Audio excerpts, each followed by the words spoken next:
นอนบ่ไปวัดไปวัดไหนต่างเมืองเจ๊อยู่บ้านไม่นี่บ่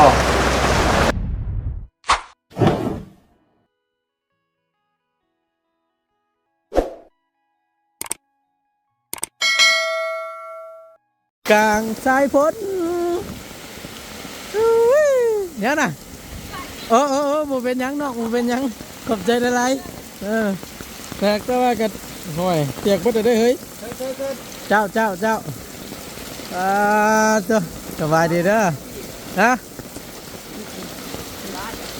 เอาอยู่เอาหูยปวดกูเอาแน่น้ำรถผู้ว่าเพิ่นเด้โดยขอบใจหลายๆครั้งแรกสบายดีเด้อติดไม้ก่อนจังหน่อยไม้บ่มีบาทนี่ได้เฮายังบ่จื้อเลยถามที่พวกล้าน2,200,000ทองแค่ที่2,000 72ได้ปลายมันน่ะเนาะเอาวงกลมนึกว่าเนาะบ่ปลายมันก็พบเจอกันได้พี่น้องเด้อบรรยากาศช่วงยามเที่ยงในละบาทเนาะกับทักทายสบายดีFCกับสุคนเนาะถามที่พวกล้านน้องๆเพิ่นมื้อนี้ก็ได้ฝนตกนัดทางบ่ตาบ่ยาวว่าสิลงไปเช็ดทางบ่ดีก็อยู่มัน50,000บ่ใช่พอดีแวะหาน้องเพิ่นก่อน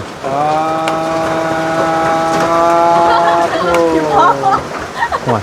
ปลาคักปลานี่เด้อเฮ้ยปลาแบบใดอันนี้นะโอ้ยเป็นได้50,000นะบ่คือจะคือน้อยส้มสิลายแต่มันนับบ่ครบอยู่นับแล้วนับเลยบ่โอ้ก็จะเกิดมาเคยได้อยู่บ่นับเบิ่งใหม่ด้วยยังบ่เห็นเนาะยังเวียนเจ้าให้รางวัลน่ะรางวัลบ่มีน่ะรางวัลมีไสฮะรางวัลเลยหอมเลยโอ้โหมีรางวัลด้วยนึงเนี่ยบ่มีอย่างบ่เอามีแม่ยังไงหน่อยกันเนาะป้าอย่างนี้ป้าอย่างนี้คนเดียวเลยป้ามาอยู่เรียบร้อยแล้วนี่ขอยังไงหน่อยครับผมไม่นอนรางวัลสูบหอมยังล้อล้อนั่นได้ข่าวกินเด็ดรางวัลต้องรางวัลนั่นเลยเนาะนั่นแหละตำเจียวพริกอยู่หน้าใส่นี่ก็คักเลยน้ำรสอ่ะไอ้มีหน่อไม้เจ้าต้องว้าวคนว่าแต่ว่าเจ้าต้องถือพุ่นก่อนได้ท่านถูกพันได้ต้องกินแก้คนก่อนพันเลยนับไปได้แต่ลูกว่าเราเลือกถามเดียวมาเกียร์กะทิโย่เยี่ยแล้วเพื่อนเลยหลังยังสิพ่ออยู่ทางกะทิเพื่อนน้อยว่านี่อยู่จะได้ดิบโอ้เป็นกระเป๋ากินขโมยเนาะดีแล้วโอเคแล้วพ่อพอใจยิ่งป่ะล่ะเงินบ่น้อยแค่พอวางคนตอบแทนพอร้อยดีนะพาเลยไม่ครับหนึ่งอยากไม่ต้องพูดได้ก็ดีใจแล้วอย่าว่าพึ่งอย่าว่าฟ้าก็ฝนตกเกินนั่นคือโลกปูเดียวระบายนี่เนาะดีนะเนาะลองโบดิระบายน้ำตัวเราบ่บางนิดนึงก็ได้ครับวางแน่นึงดิเจ้าคือว่าเป็นคารองเลยบ่คือว่าแล้วหมื่นยืนเท่าเนาะโอ้โหแม่งมันกะตีเนี่ยด้วยแหละเดี๋ยวเนาะทำทาได้บ่ทำทาได้เคยคุณบอกให้ที่ได้น้องเว้ยคุณได้มาเจอโอกาสบ่เจอโอกาสบอกว่าเป็นคารองเลยได้จ้ะเอานั่นเว้ยเจอโอกาสเลยแต่คนนี้นั่นน่ะเนาะแล้วเราเจอแล้วเนาะถ่ายรูปส่งมาให้จุดหลังคานี่คิดจะได้ยุ่งหลังคาที่แล้วพอยังเหลือ40 กว่าล้านเป็นเราก็มีเงินเก่า2 ล้านไปแล้วพอเขาเจ็บมือแล้วเนาะคนโบกคนจับแล้วมันเหลือที่ตอนนี้ทางเทท่านี่ก้อยหรอพ่อทักเห็นป่ะโอ้ยเราบอกทักแต่คนนี่แล้วเหรอเนี่ยมันเลย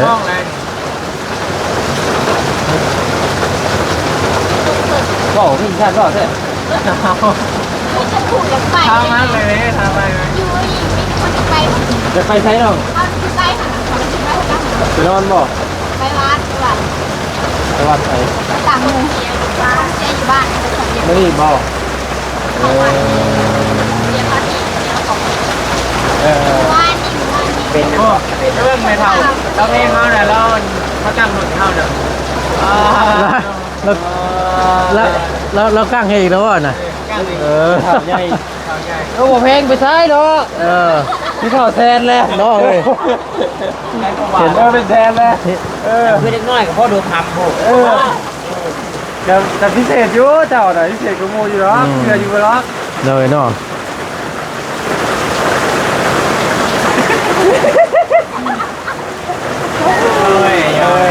พักกันกินข้าวหรอบ่กินข้าวกินน้ำไหมมีตัวอะไรนี่วะ กินกับ ว่า ว่า จันยังจันยังค่ะ เอาเลยนี่แหละนี่แล้วจับ น้ำแหละวันที่1 โมงไปนี่กินข้าวที่2 อยากกินข้าวป่ะเชย แน่เลยครับ อันว่าเพื่อนอยู่นี่มองคนมองเดียวนี่บ่เฮ้ย จะประมาณนี้เป็นการศึกษาที่เงิน ผ่านทั่วเลยเฮ้ยน่ะยอดประกอบลงมา ไม่เรือจะพูดนะพูดกระท่อมไม่เด้อมาพูดอยู่เด้อในกระท่อมใหญ่เห็นใหญ่กว่าเก่า นั่นแหละทำนั่นน่ะเฮ็ดทันนี่ก็ได้ อ๋อนี่คือเป็นผู้พ่วงของนี่ พอเพลงอยู่เลยจะได้กับปลาจะได้ปลากระลงละหลอดเลย ปลา ปลาลงหรือปลาบืนเฮ้ยนี่ ดูลงเท่ากันแหละ ปลาลงบืนเนาะ ดูลงแหละแต่กระเดือน12ก็ลงใหม่ก็เบิดแล้วบัดหมักเอาเด้ เพราะปลาหน้าบุญสารวัตรน่ะเต็มรถ แม่น เราแบบอยู่เนาะเนาะ เป็นห้องก็ ถ้ามันเป็นห้องแบบมันแบบหน้าไผ่กับว่าร่วมอยู่หน้าเราอีกนะ แต่ขนาดหน้าเขาก็ยังน้ำหน้าใหญ่ๆนะเต็มปาก ถ้าเราอยู่นี่เว้ยไม่ยากหรอกเอาปลาไม่กินแน่นี่กัน กิ้งเลยเนาะ ได้อยู่บ่บุญมันหลายเนาะ ได้กินกันหน้าคิดกันเลยนะเพื่อทางไปก่อแล้วเพื่อน ที่ก็น่าอุ่นตะวันบอก เอานาตัวที่ปล่อยเห็ดเป็นปล่อยนาตัวที่พวกไง ได้ยีดอกตัวนี้ หน้าชาวอินนี่แหละว่ะ ทางไหนเนี่ย แม่น ตรงไหนน่ะ เอาโบงแดงไงเด้โบงหน้าโบงแดงโบงหน้าเขาอยู่เด้หน้าผู้ปล่อย โอ้อ กับรุ่นหน้าโมลี่ลงไปเด้ อ๋อเมนและคำสายน่ะเนาะใกล้กันนี้ หน้าแบบข้าป่วยนี่หน้าตรงข้าป่วยนะ คนละพังกัน ข้าง ชันผมต้องเชื่อมวะ น่าแจ้งบ่ไหนจะซ้ำๆกันเด้นี่โอ้ เด็กกันนะครับ เนาะนึกเข้าตื่นเดียวบ่นี่ซ้ำกัน บอก ฮะเอาเลยหว่าสิไปสู่อีเท่าค่อยบ่ได้บ่จัก คือมันเครียดก็เนี่ย ฮะเสร็จอยู่บ่กล้องนั่นน่ะ ถามไหม กล้องเพิ่นมัวเลยพี่น้องเบิดเลย ยังมีได้ถาม สายเพิ่งบารมีก็ยังสิถามมันก็ถามอยู่ บอก บัด มาใหม่ทั้งทีได้ว่าอะไร บ่แหละบ่จักครบฮะหากล้องมาแต่บ้าน มาบ้านจังเลย มาได้2มื้อแล้วไอ้ก็ได้2มื้อ3มื้อ ได้ นะ ละมูมาหาใช่ไหม ก็สิว่าจังไรล่ะพี่น้องเอ้ย ประธาน เออ เดี๋ยวผมบอก โอ้กระดาษนั่นดอกเนาะสื่อในในนามช่อง YouTube ไม่เฉยๆปูเนาะเถ่าระบาดเนี่ย ใหญ่ที่สุดประธาน เออ ประธานว่าวของเราตามเด้อ ชื่อช่อง YouTube ของไอ้เดี๋ยวชื่อให้ดีก็ชื่อต้นแหละ นอนนั่นซับเลย โอ้ยบอกขนาดนั้นดี ฮะตัวไทยประธานกล้อง ตัวไทยล่ะตัวไทยเต้นน้องปัจจัยบริมาป่ะเออ มวยคนง่ายเนาะคือดิ ด้วยคอยรถคิดว่าเราอยู่พี่ว่ะเพื่ออยู่พี่ เนาะเอาเสียกระเจียงใช่ป่ะแม่นล่ะแม่นฝากในอยเด้อ ให้คนดังแน่ ขอบใจละลายเนาะแล้วก็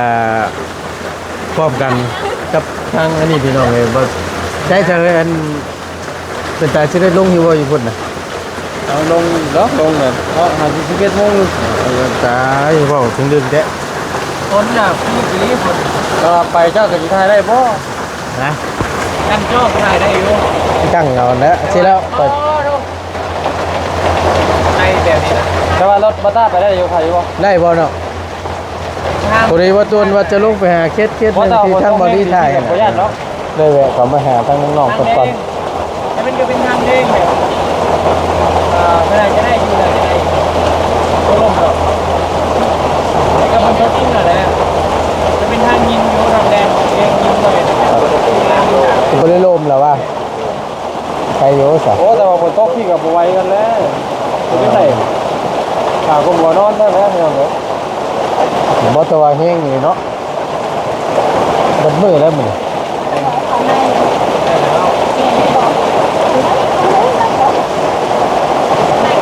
นี่แม่เอิ้นนี่ก่อนได้ ฮะ นะ เออได้แล้วนี่ก็ได้แล้วบรรยากาศ มันขึ้นมาถูกเลย ทางนอกได้ไว้เป็นยังเนาะ เนาะ ไว้มันจะเข้าบ่คือว่าแล้วไหลเนาะน่ะ เล็งโอ้ยเนาะเท่ดีว่ะ เรื่องมันแรง ว่าคือเข้ากันเด้อกับมันรถแล้วนะอันสุดกับฝากันพลแล้วก็ได้ เรื่องมันแรงก็คือว่า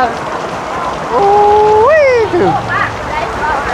ถือแพงแรงไว้ก่อนนะดีเนาะ บ่ใช่สุดสีแดงอ่ะ สีน้ำโชคแล้ว บ่อันชั้นน่ะเปลี่ยนไม้รถเนาะเลยอันว่าอันน่ะอันใช่เจ้าน่ะ เป็นสีแดง อันเป็นสีแรงใช่ว่ะ เจ้าลองกด มันจะเข้ากันเด้ นับขึ้นเลย ไปอยู่นะ ไปเขาเลื่อนไป โอ้ ส ย บายดีสบายดี มันบ่พอกันมันพอกันนะ เข้าได้พุ่นบ่บัดนี่ได้เนาะ เดี๋ยวเขาเคยให้ใหม่เริ่มเต็ม เอาพี่น้องไอ้เคลื่อนที่ก่อนบาทนี่น้อยหนึงเนาะว่าผลชนทานจะตกแต่ว่าจะเป็นตกแต่ตกว่าพี่น้องเลยเอาเกิดสิจะละมุนวุ่นวายในนิดนึงเด้อพี่น้องเด้อเนาะขอโทษขออภัยหลายๆทาง เรียนกันแล้วพาเขาว่า บริทาง มาตนเขามาครั้งแรกว่าซั่นซะเสียงก็สิบ่แฮปปี้ปานใดแล้วมันเบิ่งต้องสิเป็นวัดที่ไหนสัก 3 เดือนนี่เอา บ่โอเคล่ะโอ้ยขอบใจหลายๆเบิ่ง กะแค่นี่ไปมันสิเป็นไปฮอดจอดถึงอยู่พี่น้องเอ้ยว่าสินี่แหละ สบายนี่ก็ อืม ต่อยไป พอดีว่า โต๊ะข้อมึงกินอ่ะกับปะยาว อยู่ไสน่ะ นี่แล้วเพื่อนต้องโบนี่ อยู่นี่ เลยอันว่าทางแหววตั้มแล้วก็นั่นดินจี้จนแตก เออ ถูกก็ได้แล้วแหละ เนาะจะว่าไปบ่ได้จักคือบางเสียงก็จะว่าแตกคักแท้ใช่ไปไหนเพิ่นบ่บัดนี้น้องจ้ะได้มันพื้นที่มันหน่อยนิดนึงเนาะก็ได้ย้ายหม่องนั่งเนาะอึบยังไงน่ะ ปลายังน้อยได้กินตะเคได้อยู่บ่โหฝนเนาะ โอ้สุดดีน้อง น้อยแท้เฮ้ยเรือยังใหญ่บ่ดิ ลูกมัน บ่ ลูกมัน มถือนี่เองเพิ่นว่าปลากินตะเคมันสิกินตะเคได้บ่บ่นี่โอ้ย แม่นเนี่ยมันทันใหญ่ๆนะ ได้หลายชิปเกือบได้สาลูกมันนี่ตัวได้ ปลากัดบ่แม่นบ่บ่แม่นบ่ ปลากินตะเค เออโอ้มันในทั้งกัน แม่แล้วก็จัดที่นงที่นั่งกากเกียมเตรียมไว้ให้ละบาทนี่ ถ้าจะโดนแล้ว ฮะ โดนแล้ว มาแต่เซโปนนั่นบ่อยู่มานี่บ่กับเพิ่นลนมาได้มาสักพักนึงแหละพอดีตั้งน้องกับมาพอดีก็สิว่า ฝ นี่ นตกโคตรคนแห้งๆอยู่ในเรือน สุดไอ้ก็ว่าอยู่ทางบ้านอ้ายผัดดินแหละขี่ออกมาสิฮอดบ้านสีบุญเฮืองนี่แห้งบาดนี่ ตกปวดหัวน ำเลยบาดนี่หรือว่ามันกำลังไหลลงพุ่นบ่จ๊ะยันไหลลงพุ่นตามเบิ่ง คือว่านี่ก็ขี่ขึ้นไปทางโรงเรียนนะครับนี่แหละผมมีฝน มันตกอะไรมันตกได้แหละไหลเพราะว่าใส่วันใส่ผ้า เจ้า ใส่ใส่ผ้าตก เจ้าจักขี่ฉุยก้นได้เมื่อวานนี่พันกุ๊บรถ จังหวะ เห็นบ่ ว่าต้องจืดเจ้าแหละ ใช่ฝากกันพ่นไปอยู่บางใดก็ เป็นดอกเปียก อันนั้นเลยทางแบบ้านเราซื้อยะขึ้นไปนะก่อนสิฮอด บ้านหยังบ้านหน้าน่ะอยู่หั่นแหละพันกุ่มโนแม่นบ่ไปเฮือนน้องน้อยบ่เมื่อวานนี่น่ะแล้วบ่ได้ไปเนาะ ไม่ได้ไป ไป นี่ไปกันกันบ้า ขึ้นไปหาน้องเพิ่นนั้นไปว่าจังได๋หนุ่มรอเฮา ไปเด้อ สบายดีรอบหนึงเนาะพึ่งบารมีนี่เด้อมื้อนี้เด้อเจ้าตัวเจ้าแล้ว เนาะ ฮะ ไปก็ว่าสิลงไปเบิ่งนั่นแหละอันเฮ็ดอันที่ว่าเจ้าบ่ไปเมื่อวานเป็นได้ไรใส่ครอบครัวของน้องเพิ่นนี่ ชุดแรกบอลอยู่กับบ่มีดินอยู่กับไปคออยู่น้ำเพิ่นบ่ฮู้ว่าเพิ่นสิไล่นี้มื้อใด อาศัยดินกับเจ้าอยู่ ไล่ บ่ นี้แม่นต้องนี้ เออ เดือนอยู่ก็คือคนตกเท่านี้แม่นหัวเปียกเบิดเลย โอ้ยเนาะแต่ดูโตนซะดีพี่น้องเอ้ย แม่ นี่ไปแน่ฉันได้เข้าไปหาแล้วเนาะ ไอ้เตียงป้าดี ทางบ่เตียงเนาะ จะซ้ำโอ้โดนน้ำเปียกกันเนาะ อืม พอดีมื้อน่ะไปสวรรค์ไปเรียกกับเพิ่นพอดีไปพ่อซอยน้องกำลังย่างไปนำทางย่างไปขายก้อยพอดีเห็นเลยก็แวะซื้อสร้อยแหละแวะซื้อสร้อยเลยตามที่ไปที่มาเพิ่นให้อยู่ก็ถึกเลยสอดคือว่าเพิ่นให้นะเฮาจนแบบลืมถ่ายคลิปให้ลี่ให้มันสตันนะเฮ็ดยังบ่ถึกเลยนะ เห็นเลย ไอ้ลี่ก็จนแบบคนมักนาวลุกเลย สั่นไปนำ แม่นแบบให้เอาแท้เอาว่าเลยเขาจนแบบงุ้งเลยนะแบบคือว่าสุดๆน้องๆเพิ่นจะสู่ชีวิต สิว่าง่ายๆก็หาเช้ากินค่ำคือกันนะนี่เนาะ แม่นถ้าว่าบางมื้อก็บ่ได้กินข้าวบางมื้อก็อดเพราะว่าหาบ่ได้เด้ต้องได้ไป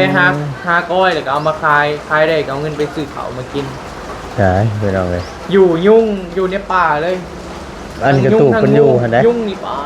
ขนาดเฮาไปบ่ฮอดอยู่บ่ฮอดชั่วโมงขนาดยังทรมานแล้วเจ้าอยู่กับมื้อที่ซ้ำได้แต่ว่าบางทีก็พองูเห่ามันอยู่ในดงเด้อ้าย บ่ แม่นมันอยู่ในดงมันก็ต้องเจอเป็นนายอยู่แล้ว จักคนก็ครอบครัวเพิ่นอยู่ มี4คน 4คน พ่อแม่ลูกสาวหล่ะ2คนลูกสาวน้อยนี่น้อยล่ะกระบาบโอ้ไปเห็นเลยก็สุดไหนคือพอฝนตกแบบนี้แห้งอยู่บ่ได้เลยแหละเขาว่า ลำบากเลยเนาะ ขนาดเฮาอยู่นี่ยังอยู่บ่ได้เลยนี่นะอันนี้มันยังดีก็ได้ อันนี้ได้ อันนี้ยังดีเด้ตูบนี่นะเจ้าไปเห็นนะแห้งโอ้แบบมันเห็นเดือนเห็นดาวไปเลยนะแต่มันบ่มีบอลซีรีส์เลยนะคนนะ พี่น้องเลย เราก็ได้สังกะสีเก่าเขาให้อะไรไปมุงพอได้อยู่ไหม พอได้มุง แต่ก่อนเราว่าแห้งเอาผ้าบัดมาเห็ดมามัดไว้แต่ก็นอนในดินถ้าก็นอนในดิน ว่ะ แต่ก่อนนะแม่นแต่ก่อนคนยังบ่ได้เอาไม้ยังบ่ได้เอาสังกะสียังให้ครับ อันที่ได้พักพิงลบผลลบแดดอยู่นะตอนนี้ก็แม่นแบบ คนเอาให้เป็นดี ต้ ต้ น น บ้านใกล้เคียงๆกันเนาะ แม่นเป็นสังกะสีเก่าแบบเป็นมั่งเฮือนนี่ยังหั่นแหละมันก็เก่าสังกะสีแบบ จนเข้าเมี่ยงเลยนายฉันเก่าสำนีก็ยังโอเคเลยแต่มันเก่าแบบมันลายเลยนะมันบ่สามารถใส่ได้แล้วเป็นกาวไปมุงพอได้อยู่แหละ ใช่พี่น้องเลยเนาะ คนตบนี่คือลำบากที่สุดคือมื้อนี้นี่สุดแล้ว เอานี่แหละแต่ว่าเจ้าก็ไปน้ำกันที่ลงเลยบ่พอดีแหละว่าสิลงไปเบิ่งกันแหละพี่น้องเลยก็ช่วยๆกันบ่ต้นก็สิเข้าไปเบิ่งอีกรอบนึงว่า คือ ซั่น ว่า ซะ เป็น เนาะ อีกเคสหนึ่งที่แบบว่าสุดๆเลยแหละตอนนี้เห็นก็ยังว่าสุดแล้วพอเตียงเห็นเมื่อคืนนี่ก็ยังว่าสุดแล้วอ๋อโถว่ะ โหดอยู่เนาะฟังว่านี่ก็ได้แต่ยังบ่ทันได้ลงไปเบิ่งบ่ต้นกันนี่แหละกำลังสิก็เตรียมไปพร้อมกันนี่แหละพี่น้องเอ้ยเป็นกระบอกเสียงหนึงบ่ต้นก็ได้เพื่อถ่ายทำลงไปเพื่อผู้ใหญ่เพิ่นเห็นเพื่อเพิ่นรู้ตนเนาะเพื่อได้รับการช่วยเหลือว่าซั่นซะพี่น้องเดี๋ยวถ้าเบิ่งถ้าส้มน้ำกันพี่น้องเดี๋ยวบ่ต้นจะรอให้ทั้งบ่าวยาวถามทั้งน้องๆเพิ่นแล้วก่อนเนาะทั้งบ่ดีทั้งบ่ต้นก็เข้ามาก็ขอโทษขออภัยน้ำลายอาจจะจับ เสียงมันเนาะ แม่น ฝนตกเด้ฝนตก เสียงฟ้าฝนลงมากระนำลงมาว่าซั่นพี่น้องเอ้ย ก็คือไอ้เพิ่นก็เคยหากับมาเฮือนน้องโบเป็น ครั้งแรก พี่น้องแม่ ครั้งแรกว่าซั่น คื ซะ อมากับนี่แหละกำลังเฮ็ดห้านได้ ที่ว่าอันเตรียมจะเปิดห้านใหม่นี่บ่ แม่ เอา พอดีมาก็มาเห็นตอนเริ่มแรกหั่นน่ะเฮ็ดอะไรจึงสิมาฮอดนี่บ่ ย้อนจังหน่อยหนึงก็สิให้ฟังในอยตั้ง เพราะว่า อ้ายเพิ่นทักกะมานะเพิ่น โดย เดี๋ยวอยากอธิบายให้อ้ายเพิ่นเข้าใจ แม่น เนาะ แม่น เริ่มแรกเนาะเริ่มแรกก็พัดไซนี้ได้รถนี้มื้อนั้นแม่นบ่ โดย ได้รถแต่ก็ยังเหลือเงินจำนวนหนึ่งที่ว่าไอ้ลี่ยังบ่ทันมอบ เจ้า ก็เลยว่ามามอบในช่วงนั้นก็พอดีพอเพิ่นทักเสียเกิดอุบัติเหตุ โดย ในการนำเงินมามอบอยู่เงินนี้แล้วบังเอิญไปเห็นน้องสาวเพิ่น อ่า แต่พอดีไอ้ลี่เลยจับ จับไปหยอกนะ อ่า อาไป เซล หยอก เซล แม่น เซลเจ้า ไป กับ แซว น้องคนนี้ แม่นแหละบัดนี้ FC มากกว่านี้ อ่า ซีให้ความสนใจแบบโอ้แบบลายแห้งเลยแหละ เออ ก็เลยว่ามาถ่ายดีกันถ่ายไปถ่ายมากระทามความฝันน้องเพิ่นนั่นแหละก็พอดีมีผู้ใหญ่เป็นอยากซอยเรือน้องเพิ่นอยากซัพพอร์ตให้อยากให้ความฝันของน้องเพิ่นเป็นจริง ความฝันของน้องเพิ่นก็อยากมีห้างขายเครื่อง เป็นของตัวเอง มีห้าขายครื่แม่นเป็นของตัวเองพอได้มาเลี้ยงดูครอบครัวพอได้มาจุนเจือนี่แหละ เอาก็ คื คือ อ ผู้ใหญ่ใจดีเพิ่นเห็นเพิ่นก็เลยอยากซัพพอร์ตอยากสร้างอาชีพให้น้องเพิ่นนั่นแหละ โดย พอให้มีอยู่มีกินไว้ง่ายกัน ประมาณ เลยว่าได้มาเฮ็ดทานอยู่นี่ เดี๋ยวจะถือว่าเป็นบุญน้องเพิ่นว่าสั้นๆเนาะ น้องเพิ่น อ่าม มากับบังเอิญเลยเลย บ่ มื้อนั้นว่าสิบ่ได้มาแล้วว่าสิเอาเงินไปให้พัดไส้อยู่พุ่นถ้าว่า อ้าว เอาเงินไปให้พัดไส้อยู่เงินก็คือ อาจ บ่ได้ จะ มีหยังเลย บ่ได้พ่อน้องเพิ่นอยู่นี้ แม่น เอ่อ แต่บังเอิญเลยพอดีไอ้ลี่ก็อยากมาเบิ่งเงินเบิ่งซ่านี่ยังไง โดย ไปเยี่ยมโชคดีนะว่ายังไงกัน โดย โชคดีแล้วก็เป็น เดี๋ยว บุญของน้องเพิ่นหั่น ถือว่าบุญน้องเพิ่น โดย มาฮอดจอดถึงเนาะ แล้วก็บังเอิญนิกมื้อน่ะ อ่า เขาก็สิไปเวียกแล้วชาวเขาไปเวียกก็คือเขาก็บ่ได้มานี่นํเพิ่น โดย เขาไปเวียกก็คือว่าจบแต่ว่ามื้อน่ะก็บ่ได้ไปจิเฮ็ดอิหยังเลยแหละข้าวเวียกน้อยหนึงอยู่เฮือนปกติเขาสิไปเวียกในมื้อน่ะบังเอิญบ่ได้ไปเวียกเอง อืม แต่มันก็บังเอิญอยู่ บ่ง่ายๆก็บุญน้องเพิ่นมาฮอดแล้วว่าซั่นซะเนาะ ปกติเขาต้อง ได้ ไปเวียกคู่มื้อนะไปหาใส่ผ้าไปน้องน้อยอย่างเงี้ย โดย แต่มื้อน่ะบังเอิญอะไรได้บ่ได้ไปก็เลยเพิ่นก็โทรหาเฮาไปเวียกทางใดบ่อย่างนี้ อ่า ก็เลยว่าบ่ได้ไปว่าซั่นก็เลยว่ามานำเพิ่น เอาจังใดก็ดีใจน้ำลายๆกับทั้งน้องๆเพิ่นเนาะ เออ ที่กำลังจะได้ห้านค่าไม่เป็นของตัวเองพี่น้องเลยเนาะกับโบแปลกหรอกพี่น้องเนาะไอ้ใดๆทั้งน้องนี่เนี่ยก็ผู้เว้า ด้วย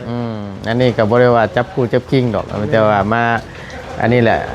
เป็นสะพานบุญให้กับผู้ใหญ่เพิ่น ผู้ใหญ่ เนาะ เพิ่นมอบหมายให้เขาก็ต้องได้มาเฮ็ด แม่นก็ต้องได้มาพี่น้องเลย คือเฮาก็บ่ได้เป็นในอย่างกันดอก ต้องมาเฮ็ดตามหน้าที่นั่นแหละ แม่นบ่มาก็บ่ได้พี่น้อง ดู เพราะว่ามันเป็น ต้องได้มาเบิ่ง เป็นเบียกเขาแบบเป็นเบียกเขาได้รับผิดชอบได้เลยก็สิว่าในก็ได้เป็นสะพานบุญให้กับผู้ใหญ่เพิ่นเนาะจังใดก็สู้ๆไปแหล้วเนาะแต่ก็เรื่องงบเรื่องหยังมันหั่นน้องเพิ่นนี่ก็พอเพิ่นบ่น้องหรือว่าได้ ตอนนี้น้ำเฮายังเหลือเงิน42ไปปลายนี่แหละ42ล้านไปปลาย ก็น่าจะได้รายเติบอยู่ว่ามันก็เป็นเงินก้อนหนึ่งที่แบบโบราณเฮง เกิด เรื่องโครงเรื่องราคายังเป็นถือว่าได้แล้ว ค่าสร้างค่าหยังได้ ค่าค่าสร้างเห็ดโครงราคาไว้ แม่น เป็นเอานำ8ล้านหาจ แป อ ด ดจอดเล็กแล้วก็ขึ้นโครงตีแพะตีอันนี้ไม่อัดนี่นะ เอา ตีมันล่มมียังไง อ่า เนี่ยนะแม่น ว่าง่ายๆก็คือว่าเซ็ตตัวหลังคาหัน แมนเบิร์ดเซ็ต อืม เป็นเอานำมา8ล้านหาเพิ่นเนาะ ส่วนก่อส่วนหยังนี่ ตั้งเสาที่ค้านนะเพิ่นเอานำ7ล้านหาจ่ายไปแล้ว เรียบร้อยถือว่าเคลียร์ไปแล้วในส่วนนี้ โจทย์ต่อไปของเฮาแม่นเรื่องโครงหลังคา อืม โดย อย่ารอให้มันผ่าผลโทรทัศน์เนี่ยมันนั่นก่อนเนาะมันหยุดก่อน ช่วงคือเบิ่งนี่แหละ ยากเนี่ยนึงเลยพี่น้องเลย แม่ เพราะว่ามันเฮ็ดหยังกันลำบากคือฮู้นั่นแหละ โดย เพราะว่าแต่ทางใดเนาะยิ่งจอดยิ่งเล่นเกี่ยวกับไฟซับ แม่โอ้บ่ได้ อันตรายเด้ ฝนตกแนวนี้แฮงบ่ได้เลยแหละ แม่นแม่น ถ้าเบิ่งถ้าฝนเช้านี่แหละแล้วก็สิซื้ออุปกรณ์ต่างๆมาแหละ เพราะว่าซื้อมาก็บ่ยากหรอกมันอยู่ในบ้านเฮาเองสั่งมา10นาทีก็ฮอดเลยนะ เพราะว่ามันใกล้เนาะ แม่ บ่ได้ไกลปานใดใกล้อยู่บ่คือแถวบ้านนอกกอกนา แม่ คืออยู่แถวเจ้าเห็นทั้งเชฟโปนบุญชุดถ่าแต่ละอย่างนั่นน่ะ แน่เนาะ คือเจ้าเห็นนั่นแหละ โดย ได้ขึ้นอยู่บ่ ก็ยังได้ ลองเบิ่งเด้อลองเบิ่งมีโอกาสมีเวลาแล้วก็ฝ่าฝนบ่ตกแล้วก็เลาะเบิ่งแถวนั้นก็ ก็ได้ ได้ แฮงคนนี่ตกคุมื้อเนาะแม่นบ่ ครูมื้อ โดย ทั้งบ้านเฮามันแลดนี่2-3มื้ออยู่พุ่นนึงตกเสียบ่ เป็นเอา ตกได้จังว่านะโอ้ยลำบากกะแตะอยู่คนก็ได้มาพี่ก็ ยัง ใช่ คนอีก เมื่อวานนี่เมื่อก่อนนั่นเนาะแบบเห็นหน้าเลดแน่นนะมาฮอดแล้ววันนี้แหละเมื่อวานนี่เพราะว่านำลงอีก โดย ตกทำไอ้ออกมาแต่เฮือนเบาไล่เมื่อวานนี่ประมาณ11 โมงครึ่ง โดย ผลบุรยุทธ์บุรยนต์ได้สัตว์ก็เพราะฉันแห้งผลนะ โดย พารถไปตูนคุมอยวนนั่นแหละอันอยู่วังบ้านพินใต้นี่มันบ่เห็นห้องเด้ผลมันแห้งบัดน้ำมันเต็มอยู่บัดนี้ขี่ไปอย่างดีแต่ว่าขี่บ่ไหวไอ้ก็ได้ต่ำลงไปอันป้าตัว ฟังแห้งนี้เนาะ ไปจนบ่เป็นเมื่อคืนนี่ก็ได้ เอาขอบใจหลายๆเด้อน้องเด้ออันนี้ก็ถามน้องเพิ่นนํเนาะที่ไปที่มาแหละพี่น้องเอ้ยก็ตามที่ทางน้องเพิ่นได้เล่าสู่ฟังเนาะก็นั่นแหละตามนั่นแหละพี่น้องเอ้ยเนาะป้าจังใดก็ทั้งบ่าวตุนก็จะได้จบคลิปก่อนบัดนี้พุ่นแหละสิได้พากันลงไปไปเบิ่งเคสที่น้องเพิ่นพบพ่อกับทางบอดี้เนาะเมื่อวานนี่ก็สิไปเบิ่งน้ำกันแหละพี่น้องเอ้ยเป็นจังไดแน่เพื่อมีผู้หลักผู้ใหญ่ทั้งสองทางบ่าวตุนได้เห็นแหละเพื่อเพิ่นสดซอยเนาะ โดย เอาเส้นจังว่าไปป้อมกันน้องๆเนาะ ด้วย โอเคน้องไปอยู่ดีมีแห้งสบายดีสบายดีพี่น้องเลยไปพี่น้องเลยผลมันก็เริ่มห้วยนี่แหละเนาะเขาก็จะได้ลงพุ่นละบาทนี่เนาะ